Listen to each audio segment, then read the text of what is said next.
ओम श्री गणपते नमः। श्री गणेश की वंदना कर दिन के स्वामी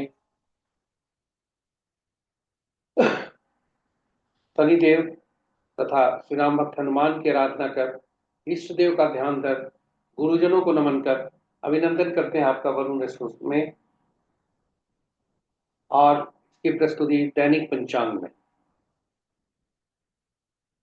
यह नित्य हम 6 भागों में प्रस्तुत किया करते हैं और इसका लघु रूप लघु पंचांग अलग से प्रस्तुत हुआ करता है जो आपके सुझाव के अनुसार आया है। इसके साथ ही ये हम बताते चले कि इसमें जो भी डेटा प्रयुक्त हुए हैं वह गूगल से लिए गए हैं, दृक पंचांग से लिए गए हैं और छवि जो भी है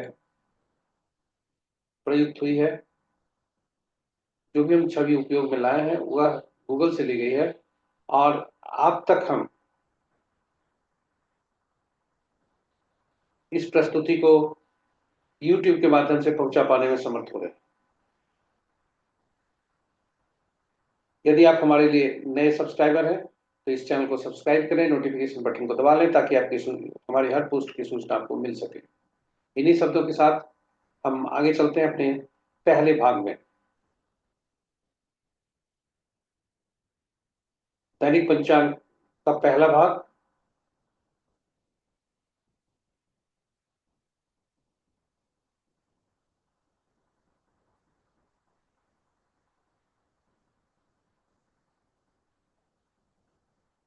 पहले भाग में आपका स्वागत है। दिनांक 12 अप्रैल 2025, माह चैत, शुक्ल पक्ष, शाका संवत 1946 क्रोधी, विक्रम संवत 2082 कलाई। सूर्योदय 5:30 पर, सूर्यास्त 6:11 पर। दिशा शुल पूरब है, फिर भी पूर्व दिशा में अगर यात्रा करना पड़े तो यात्रा की शुद्धता बनाए रखने हेतु अदरक या उड़द की दाल का सेवन कर यात्रा करें। पंचांग के 5 अंक। वार शनिवार, तिथि कल भोर में 5:30 तक। पूर्णिमा, नक्षत्र संध्या 6:08 तक हस्ता, उसके बाद चित्रा। योग रात्रि 8:41 तक व्याघात, उसका दर्शन। और करण अपराह्न 4:35 तक विष्टि भद्रा, उसके बाद बव जो कि कल सुबह सूर्योदय तक रहेगा और उसके बाद 5:51 तक बालव हो।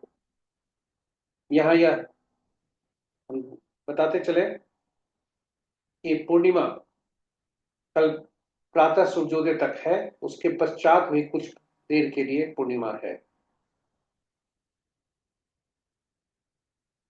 इसलिए सूर्योदय तिथि से पूर्णिमा लेते हैं और कल के पंचांग का भी आरंभ पूर्णिमा से ही होगा। ये रहे हमारे पंचांग के 5 अंक। महत्वपूर्ण मुहूर्त में जाने के पूर्व देखते हैं शिव का वास कहाँ है। तो चूंकि आज पूर्णिमा है इसलिए शिव का वास, और कल सूर्योदय के बाद भी है इसलिए शिव का वास शमशान में आज रहेगा, जो कि शुभ नहीं है। महत्वपूर्ण मुहूर्त में, शुभ मुहूर्त में देखते हैं अभिजीत मुहूर्त दिन के 11:25 से 12:16 तक। अमृत काल अपराह्न 1:58 से 3:46 तक। विजय मुहूर्त अपराह्न 1:57 से 2:48 तक। गोधूली विला संध्या 6:10 से 6:33 तक।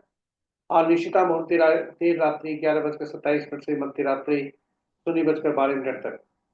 यहाँ ये बताते चले कि निशिता मुहूर्त देर रात्रि में किए जाने वाले पूजा पाठ, जब तक,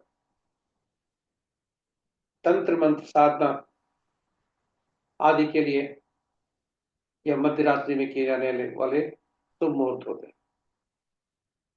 अशुभ मुहूर्त में राहु काल प्रातः 8:40 से 10:15 तक। गुलिक काल 5:30 से 7:05 तक। यमगंड अपराह्न 1:26 से 3:01 तक। और वर्ज मुहूर्त देर रात्रि 3:09 से 4:57 तक। भद्रा प्रातः 5:30 से 4:35 तक। यहाँ यह बताते चले हम कि भद्रा पर एक अलग प्रस्तुति हम ला रहे हैं कि भद्रा कब, कैसे, क्यों होता है और इसकी शुभता अशुभता कब कब होती है। तो आज का भद्रा शुभ है। अब हम चलते हैं, ये रहे हमारे महत्वपूर्ण शुभ और अशुभ मुहूर्त। अब हम चलते हैं ग्रहों की आकाशीय स्थिति के अनुसार को देखते हैं, जो स्थानीय समय पटना के अनुसार है प्रातः 5 बजे सुबह का। और इसे ग्रहों का गोचर भी कहा जाता है। तो ग्रहों के गोचर में कोई परिवर्तन नहीं है, क्योंकि चंद्रमा आज भी कन्या राशि में है और सभी ग्रहों का अंश में कुछ परिवर्तन हुआ है आंशिक रूप से, किंतु सभी ग्रह अपनी पूर्ववत राशियों में है। इस प्रकार यदि कहें तो बृहस्पति और शुक्र का आपस में राशि परिवर्तन अभी भी चल रहा है और मित्र राशि में 4 ग्रह, शत्रु राशि में 1 ग्रह, सम राशि में 4 ग्रह। नक्षत्र के अनुसार यदि देखें तो सूर्य देव रेवती के अंतिम चरण में आकर राशि परिवर्तन की ओर बढ़ रहे हैं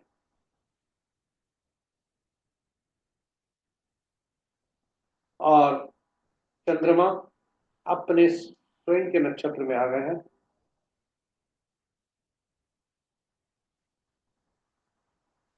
तथा इस प्रकार यदि कहें मित्र नक्षत्र में 3 ग्रह हैं, शत्रु नक्षत्र में 1 ग्रह है, सम नक्षत्र में 4 ग्रह है, स्व नक्षत्र में 1 ग्रह है। शुक्र, केतु और राहु ये स्वतंत्र नक्षत्र है। राशि के अनुसार सबसे ज्यादा ग्रह बृहस्पति की राशि में है, उसके बाद बुध की राशि में है, अब तक फिर शेष चंद्रमा और शुक्र की राशि। वहीं अगर नक्षत्र के अनुसार देखें तो बृहस्पति देव के नक्षत्र में 4 ग्रह और शुक्र, केतु, राहु को छोड़कर शेष ग्रहों की राशि नक्षत्र में एक एक ग्रह है। तो ये हमारे रहे पहले भाग की प्रस्तुति। हम आपको अब दूसरे भाग में ले चलते हैं, जो जन्म पत्रिका में चंद्रमा जिस नक्षत्र में होते हैं उनके नक्षत्र समूह के स्वामी के अनुसार कैसा दिन रहने की संभावना है।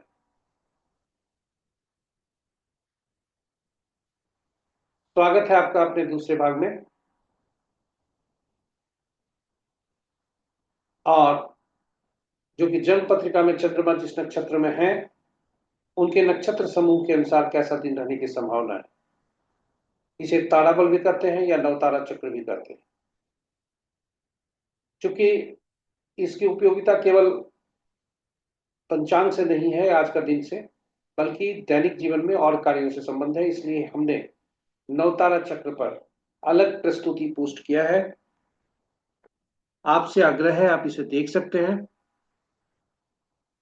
यह आपके लिए अति उपयोगी होगा, ऐसी हमारी शुभकामना है, सोच है और इसी उद्देश्य से हमने उस प्रस्तुति को बनाया है। साथ ही साथ आपका जब सुझाव आया था तो उस पर एक प्रैक्टिकल वीडियो भी हमने डाला है।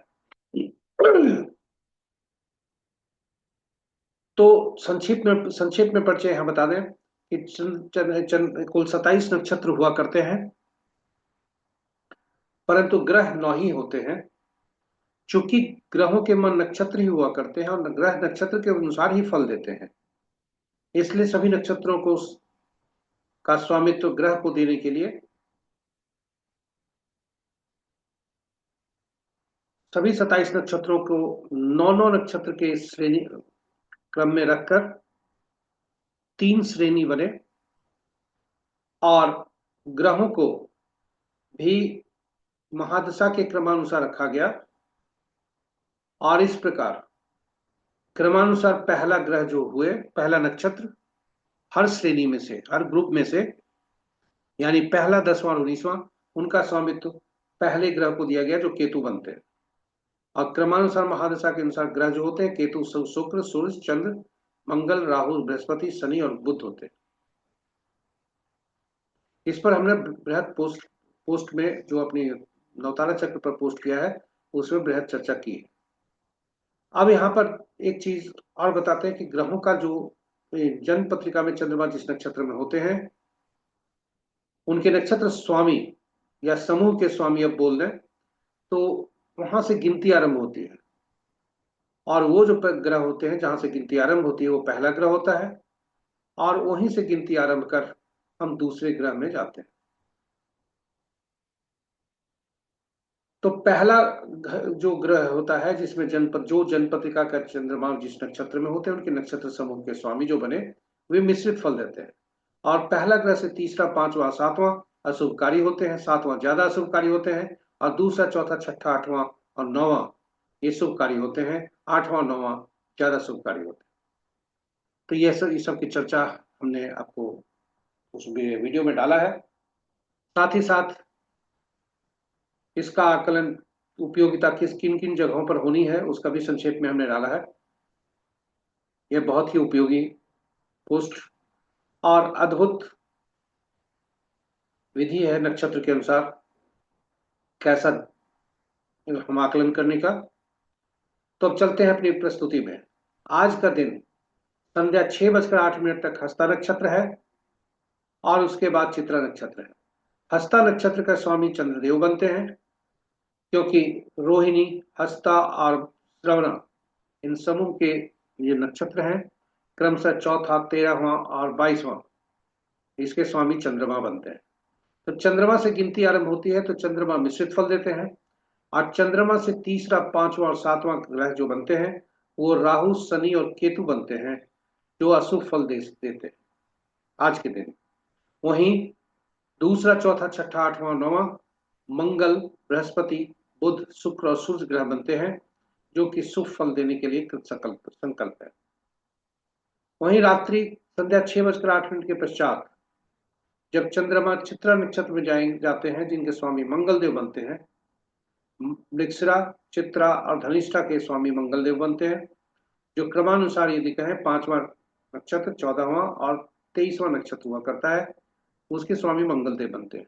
तो मंगल देव 6:08 से मिश्रित फल देते हैं, और मंगल से तीसरा, पांचवा, सातवां ग्रह क्रमशः बृहस्पति, बुध और शुक्र बनते हैं जो कि अशुभ फल देने के लिए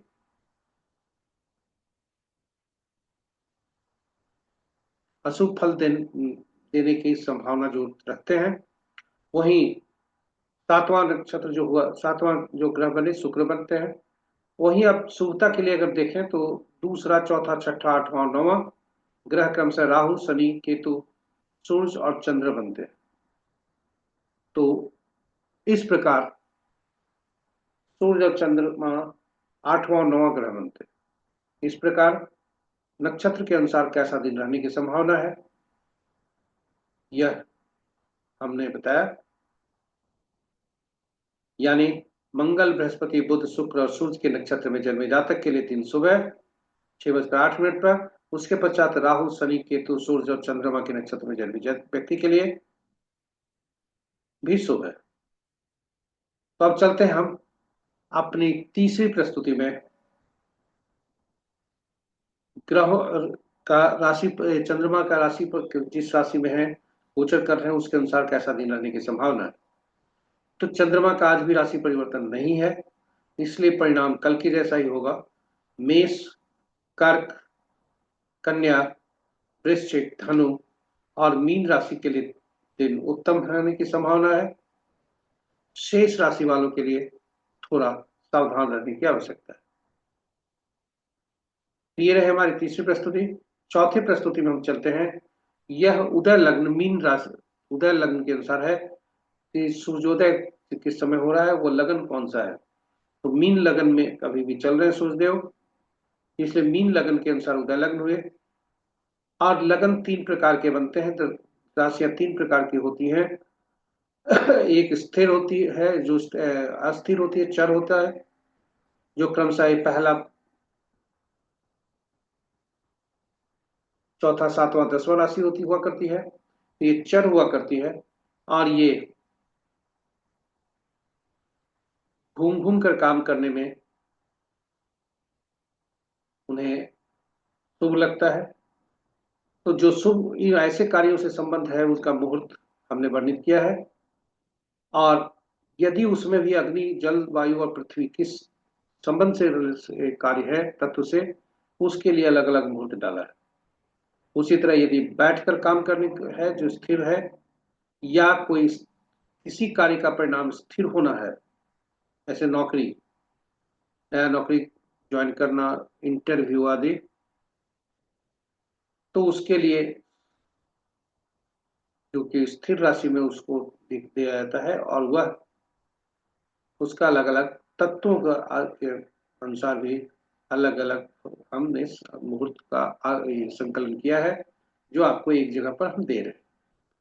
फिर ऐसे भी कार्य हो सकते हैं जहां स्थिर भी रहकर कर सकते हैं और घूम घूम कर दोनों वो आवश्यकता है। जैसे मार्केटिंग का काम घूम घूम कर करना है, फिर एक निश्चित समय पर आकर रिपोर्ट भी करना है, डेटा बनाना है। इसी तरह बहुत सारे कार्य हैं, फील्ड विजिट, मार्केटिंग, कंसल्टेशन आदि आदि। तो ये रहे हमारे उदय लग्न के अनुसार। और आपकी यह प्रस्तुति जो तत्व के अनुसार है, यानी अग्नि तत्व का एक जगह, पृथ्वी तत्व का एक जगह, वायु तत्व का एक जगह और जल तत्व का एक जगह, ऐसे कार्य जिसमें ऊर्जा जोश आदि का उपयोग हो, उसे वह अग्नि तत्व में आते हैं। ऐसे कार्य जो भूमि, भवन, पेड़ पौधे आदि से संबंधित हो, जड़ता जिसमें हो,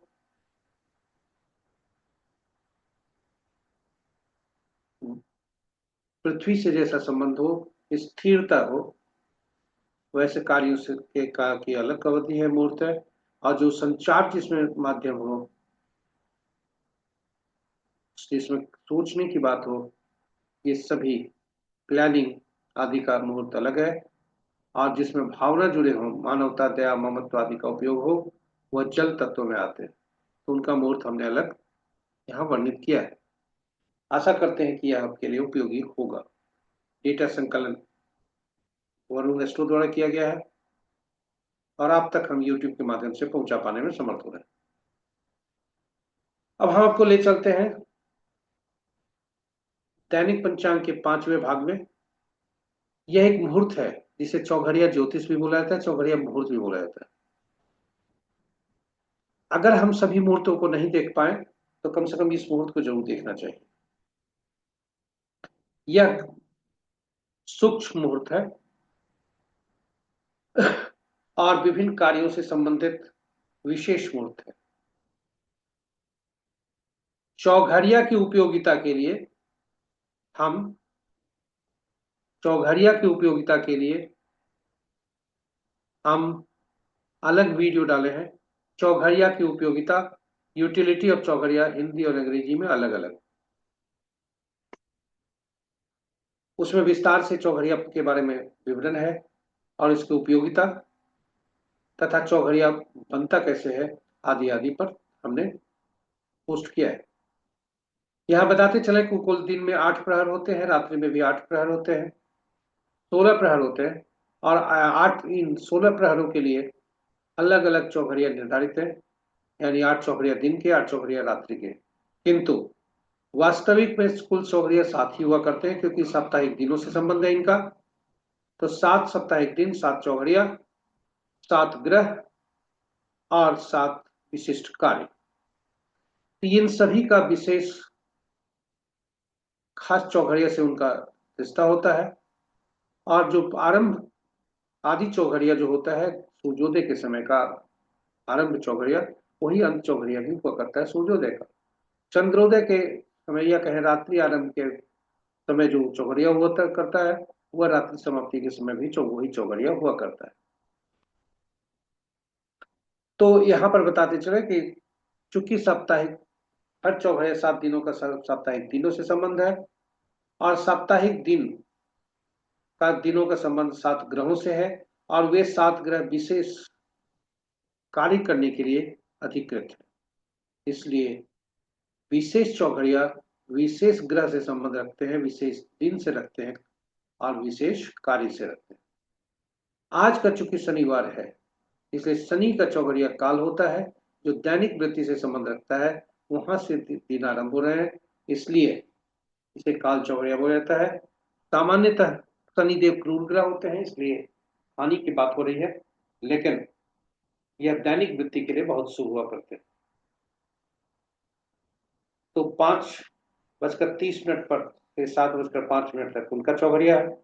उसके बाद शुभ, फिर मंगल, तो द्विग, चर, लाभ, अमृत और पुनः काल चौघड़िया की पुनरावृत्ति होती है। चौघड़िया के उपयोग का उपयोग करते समय हम यह सुनिश्चित करते हैं कि यह चौघड़िया जिसे हम अपने कार्यों के विशेष कार्य के लिए उपयोग करने जा रहे हैं, वह कहीं राहु काल, वारवेला, कालवेला या काल रात्रि से तो ग्रसित नहीं है।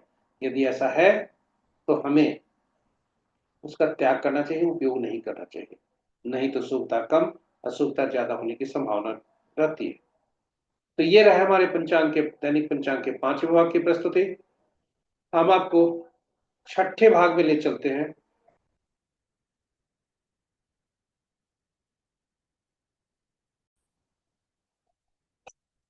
अब हम आपको ले चलते हैं दैनिक पंचांग के अगले प्रस्तुति में और अंतिम प्रस्तुति में अंक ज्योतिष के अनुसार कैसा दिन रहने की संभावना है। स्वागत है आपका। अंक ज्योतिष के अनुसार आज के दिन की शुभता कैसी है। हम अपने पिछले वीडियो में बताते चले हैं कि अंकों की हमारी अहम भूमिका होती है। अंक ज्योतिष में 1 से 9 तक अंक, एकल अंक का ही उपयोग किया जाता है, शून्य का उपयोग नहीं किया जाता है, क्योंकि शून्य अनंत काल को दिखाता है, अनिश्चितता को दिखाता है, इन्फिनिटी को दिखाता है। तो जब भी कोई अंक हमारे सामने होते हैं, उन अंकों को में जो भी प्रयुक्त हुए संख्या होते हैं, उन संख्याओं को जोड़कर एकल अंक बनाया जाता है। और इस प्रकार हम अंक ज्योतिष में एकल अंक की ही बात किया करते हैं। अंक व्यक्तिगत लाइफ में अगर जीवन में देखेंगे तो कुछ खास अंक होते हैं जो हमें हमारे पास बार बार आते हैं। कुछ खास अंक होते हैं जो हमें पॉजिटिव या कहें अच्छे हमारे ऊर्जा देते हैं, मनोबल बढ़ता है, अच्छा उस समय महसूस होता है, पॉजिटिविटी शरीर में आती है। और कुछ ऐसे अंक आते हैं जो हमारे नुकसानदायक होते हैं, या कहें वे हमें सूट नहीं करते, उनसे उनसे हमारा वैसे अंक से थोड़ा मन मन में ऋणा जो कहें निगेटिव एनर्जी आते हैं। ये हमारे लिए ये ऐसा इसलिए होता है कि कुछ अंक हमारे ये शुभ होते हैं, कुछ अंक अशुभ होते हैं। हर अंकों की शुभता और अशुभता अलग अलग है। साथ ही हम में जो शरीर का तत्व की कमी है, वह अंक हमारे लिए पॉजिटिविटी देंगे।